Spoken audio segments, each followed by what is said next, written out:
Welcome to the Willis Report, your show, your money, your voice. And tonight, the nightmare before Christmas. Listen to this. Consumers and Target, the retailer, scrambling after the discovery that 40 million credit and debit cards may have been compromised by a data breach during the biggest shopping season of the year. A huge heist. The popular chain saying accounts of in-store customers who made purchases by swiping credit or even debit cards at any of the Target stores in the U.S., some 1,700, between November 27th and December 15th, may have been exposed. With more on this, John Sileo, President and CEO of the Sileo Group. John, welcome back to the show. Great to see you. I got to tell you, this is a huge story. 40 million Americans at risk here. And, you know, normally what we're talking about is an online theft, right? This is not the case here. That's not what happened. Help me understand, how could a theft this brazen, this big happen? How would it occur?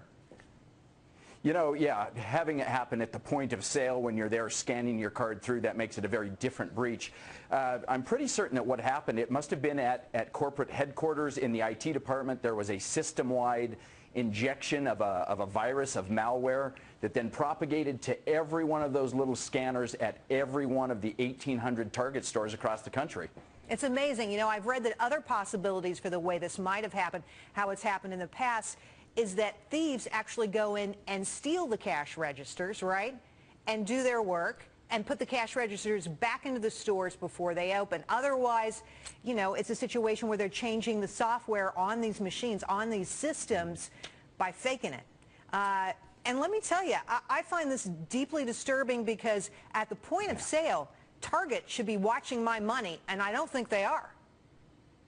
No, you know, it makes me really uncomfortable too. Number one, because of the season. Number two, because it was so widespread. I mean, think of it, 1,800 stores. That's like, you know, a 787 of flu-ridden victims going through 1,800 airports in the course of 18 days. This one happened so quickly. The next, you know, the biggest ever TJX, that took 18 months. This took 18 days. Wow. That's staggeringly fast. But let's look at that timeline, right?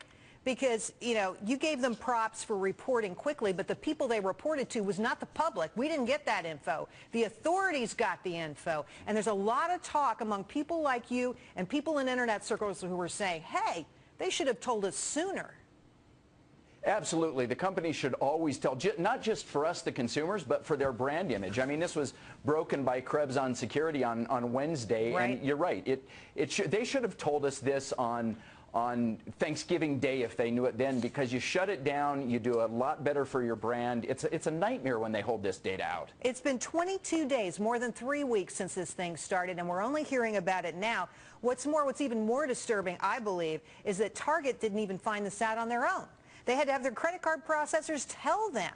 They weren't even aware of it. Yeah, which just shows, you know, how built into whatever IT structure they've got this is, that they didn't know about the weakness, obviously, beforehand, or they wouldn't have had to find out from outside sources. I think we got to talk a little bit about this. So unusual, so bizarre. The Secret Service may launch an investigation. I think the Federal Trade Commission will investigate. I mean, there's going to be a lot of probes out there. And this comes at a bad time for Target because they're having a heck of a time as it is already. Their earnings have not been that great lately.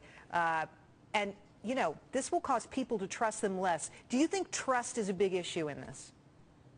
Oh, there's no question. I mean, the cost of this, you know, repairing the breach, number one, but the loss of that customer loyalty and trust will cost them so much more than the tiny amount it would have cost to avoid it in the first place. That's what these companies always learn. But you know what, Jerry? They learn it after they've been breached rather than stopping it up front. All right, I want to quickly go through your tips for what to do. Target wants you to call them, and I think we've been running their number at the bottom of the screen here all through this whole thing so that you can give them a jingle. We had somebody tweet me just this afternoon saying, I'm one of these people, tell me what to do. There, you call that phone number, call your bank, and you say all kinds of things here. You might want to go to annualcreditreport.com, take a look at your credit report, consider ID theft monitoring, review your credit card statements right now. Right now. Call up Visa, call up Amex, whoever it is, right?